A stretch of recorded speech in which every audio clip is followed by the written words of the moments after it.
My name is Walter. I'm 34 years old, and 6 days ago I signed papers that made sure my wife would never see a single dollar of my father's estate. At the reading of his will, my wife Melissa leaned over and whispered that she already knew what she deserved. I smiled. I nodded. Then I called a number my father had given me 2 years before he died. A number I was told never to call unless the day came when someone tried to take what was never theirs. The next morning, Melissa's lawyer received a letter she was not expecting. Melissa read it twice, standing in our kitchen, her coffee going cold in her hand. Her face changed the way ice changes when it starts to crack. Slow, then all at once. My mother-in-law, who had already started measuring our living room for her own furniture, called Melissa in a panic. Before I tell you what happened next, please hit like and subscribe. Drop your city and local time below. I love knowing where you're listening from. Now let me take you back to 7 years ago, when my father said something to me in his workshop that I didn't understand until the night he died.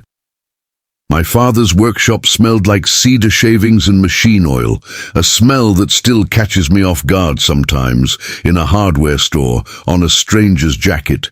He built furniture out there, not for money, not anymore, just because his hands needed something to do after my mother passed. The workshop had one small window, and in the late afternoon the light came through it in a thick gold column full of dust that never seemed to settle. I was 27 the year he pulled 2 stools up to his workbench and told me to sit. The wood under my hands was rough, unfinished, and I remember running my thumb along the grain while he talked, because he always talked better when I wasn't looking directly at him. "You're going to inherit everything I built," he said. "The business, the land, all of it, and someday somebody's going to look at you and see all of that before they see you." He sanded a table leg while he said it, not looking up. "I'm not telling you not to trust people, Walter. I'm telling you to build things that don't depend on trust to survive." I didn't understand him then. I thought he was talking about the furniture business, about contracts and suppliers. I was 27 and freshly married, and I thought love was the kind of thing that made all of that unnecessary. He got up while I was still turning the words over, walked to the corner of the workshop, and pulled a dust cover off something I hadn't noticed before. A cedar chest, half-finished, dovetail joints cut, but not yet glued. "This one's for you," he said. "Not for a wedding gift. Just for you. Something to keep the things that matter in."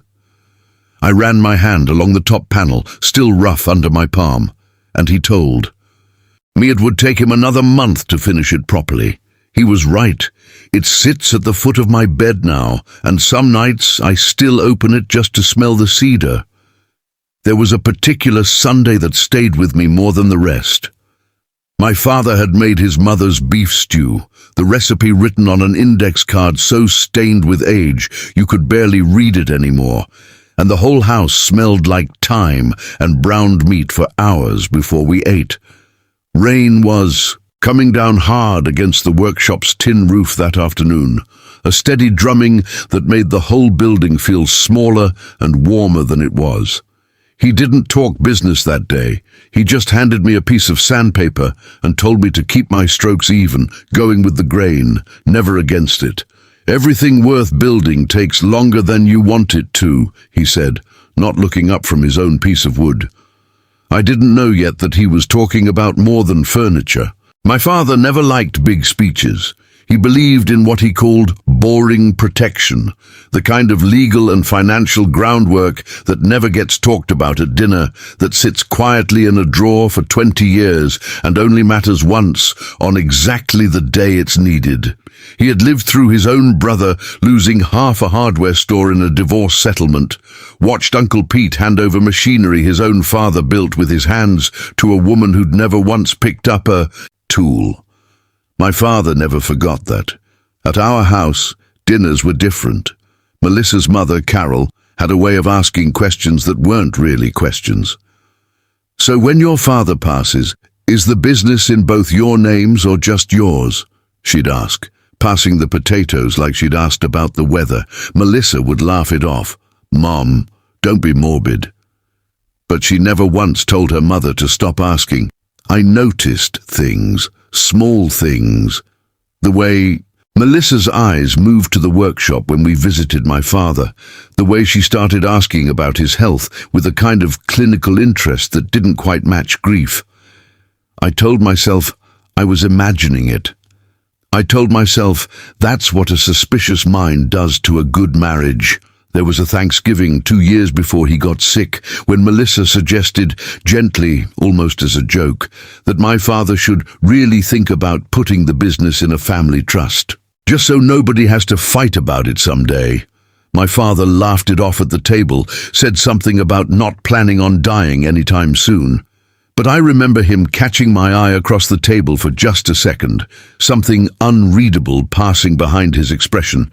I didn't think much of it then. I think about it constantly now, but some evenings after Melissa was asleep, I would sit in the dark and think about my father sanding that table leg, not looking up at me, saying build things that don't depend on trust to survive. And I would feel something cold settle in my chest that I didn't have a name for yet. My father was diagnosed in March. Pancreatic. The doctor used the word aggressive, the way you describe weather, like it was simply a fact of the sky and not something that was about to take a man apart in front of me. I spent that spring driving to his house every evening after work, sitting with him while he got smaller in his recliner, the workshop growing quiet and cold behind the house because his hands couldn't hold a chisel anymore. Melissa came with me sometimes. She held his hand at the hospital, brought him soup, cried at the right moments. I believed all of it. I still believe some of it was real, but Carol started coming around more too. And one evening in April, I came back into the house to grab my father's reading glasses and heard her on the phone in the kitchen, her voice low, but not low enough. "He's not going to last the year," she said, "and once he's gone, whatever Walter inherits is community property, unless there's something in writing. Melissa needs to be smart about this. She needs to start asking him directly." I stood in the hallway with my father's glasses in my hand and did not move. I heard Melissa's voice then, quieter than her mother's. "Mom, he's dying. I'm not going to interrogate him about his estate." "You'll regret it," Carol said. "Half of everything.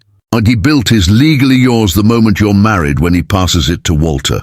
You just need to make sure it's structured the right way. Talk to a lawyer before he goes, not after." I didn't say anything. I walked back into the living room and handed my father his glasses and sat down beside him and watched a rerun of a baseball game. He wasn't really watching either. That's the word they use for everything that used to be love. Structured, smart, community property. I filed the conversation away the way my father had taught me to file away everything that mattered, quietly, without reaction, for later. Over the next weeks, I started noticing what I'd been too grateful for her presence to see. Melissa asking casual questions about my father's assets. Melissa suggesting gently that maybe we should look into estate planning together, as a family. Melissa's warmth around my father calibrated somehow to exactly what a good daughter-in-law's warmth should look like on the outside. I kept driving to his house every evening. I kept sitting with him. I started, without telling her, keeping a small notebook of dates, not out of malice, but because some part of me that my father had built in that workshop already knew I would need it. I was invisible to them in a way I hadn't been before. Melissa and Carol spoke around me like I was furniture, like I was part of the estate they were already planning to divide. And somewhere in that invisibility, I made a decision. I didn't know yet how I would use it. I only knew that being underestimated was the one advantage I had left. There was one evening in May when I drove to my father's house alone, without telling Melissa. He was awake, propped up on pillows, thinner than I let myself notice most days. I sat beside his bed, and he looked at me for a long moment before he spoke. "You've been quiet lately," he said, quieter than usual. I told him it was nothing. He didn't push. He just reached over, slow, and put his hand over mine, the same hand that had sanded 100 table legs, now thin enough that I could feel the bones through the skin. Whatever you're carrying, he said, you don't have to carry it alone forever, just for now. I didn't tell him what I'd overheard in the kitchen. I didn't want his last months to hold that weight too. I only nodded, and he seemed to understand anyway, the way he always did. After he fell asleep that night, I sat in the dim hallway outside his room and made a list in my head of everything I'd need once he was gone. The attorney's number, the paperwork he'd once mentioned in passing, the promise I'd made to myself without ever saying it out loud. I didn't cry that night. I told myself there would be time for that later. There was. Melissa noticed the change in me before I was ready for her to. You've gotten quiet, she said one night, folding laundry on our bed, not looking up. Ever since your dad got sick, you're somewhere else, even when you're right here. I told her grief does that to people. It wasn't a lie, exactly. It just wasn't the whole truth either.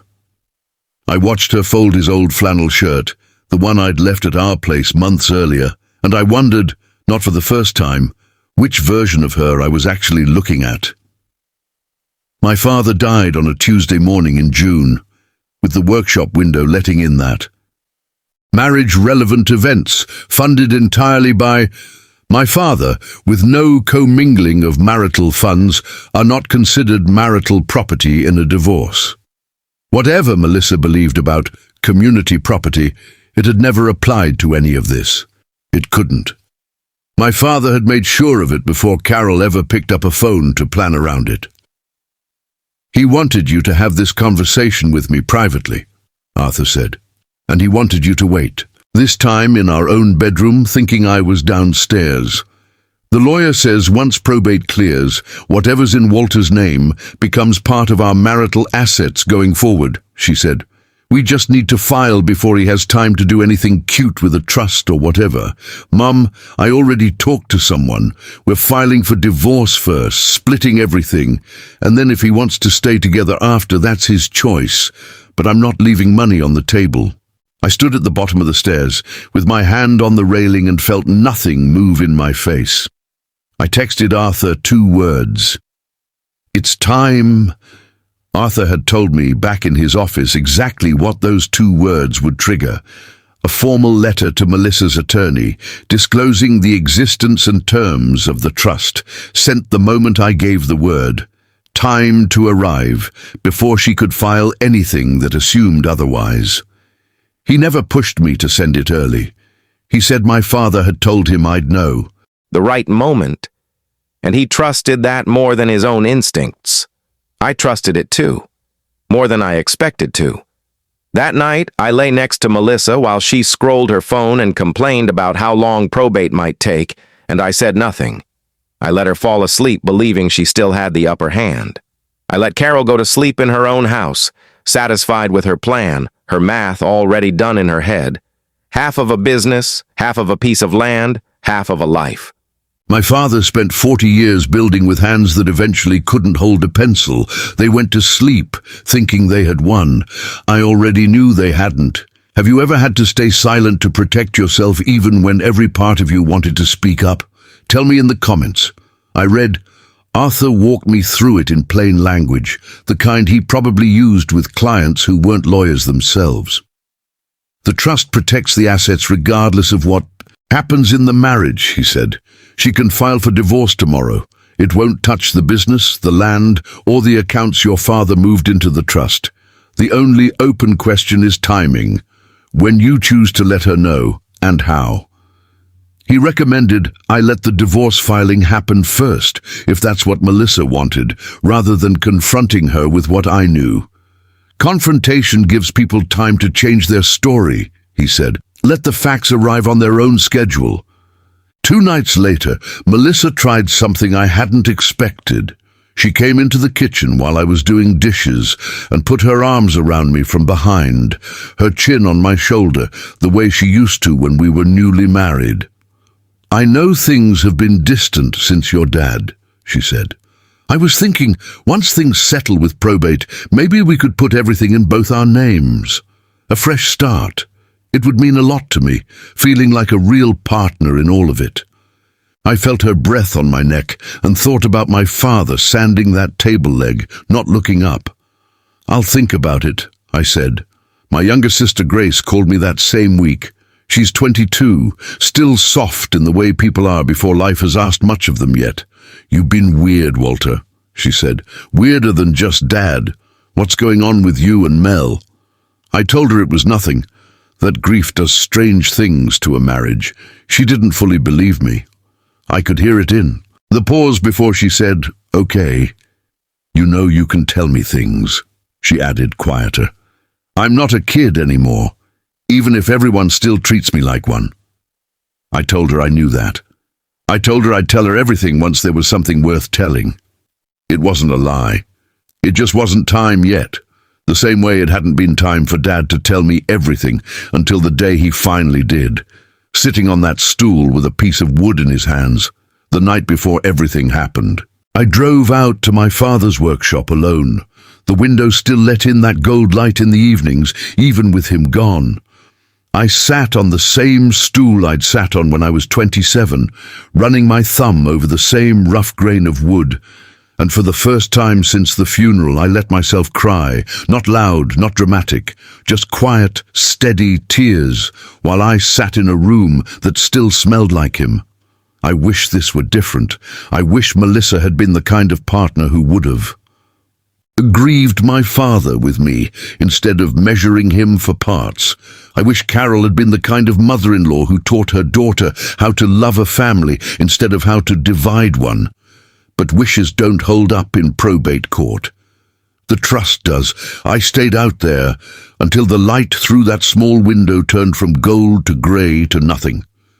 Before I left, I ran my hand once more over the cedar chest my father had built me, the one that still sat in the corner of the workshop, waiting to be moved to my house. I thought about carrying it out that night. I decided to leave it a little longer. Some things, I was learning, are better collected once everything else has settled. At 11:50 p.m. that Sunday, I sat alone in my home office with my laptop open, a video call window waiting for Arthur to join. Melissa was asleep upstairs. The house was completely silent, except for the hum of the refrigerator down the hall. Arthur joined the call in a plain white shirt, no tie, looking like a man who'd rather be asleep himself, but had promised my father he'd be available whenever I needed him. "Last chance to ask questions," he said. I had none left. I signed the final acknowledgement documents confirming the trust's terms and authorizing Arthur to respond formally on my behalf to whatever divorce filing came next. My signature felt strange under my own hand, steady, in a way I hadn't expected to feel. "Your father would be proud of how you handled this," Arthur said before he ended the call. "Not the trust, that was his doing. I mean the waiting, the watching. That part was you, too." 3 a.m. I am 34. I am the sole trustee and beneficiary of everything my father spent his life building. I closed the laptop and sat in the dark for a while longer, listening to the house settle the way old houses do, small ticks and creaks that used to keep me awake as a kid. I thought about calling Grace, just to hear her, a voice, but it was too late, and there would be time to tell her everything tomorrow. Instead, I opened the cedar chest, sitting at the foot of my bed, the one my father built me all those years ago, and took out the folded index card with his mother's stew recipe, the one thing of his I'd asked Arthur to let me keep separate from the estate inventory. I held it for a long moment before putting it back and closing the lid. And upstairs, Melissa was asleep, dreaming, probably, of a fresh start and a name added to a deed. She'll find out how that math actually works in about 9 hours. The next morning was my nephew's birthday party at Grace's house. Cake, balloons, my father's absence sitting in every corner of it the way it does at every family event now.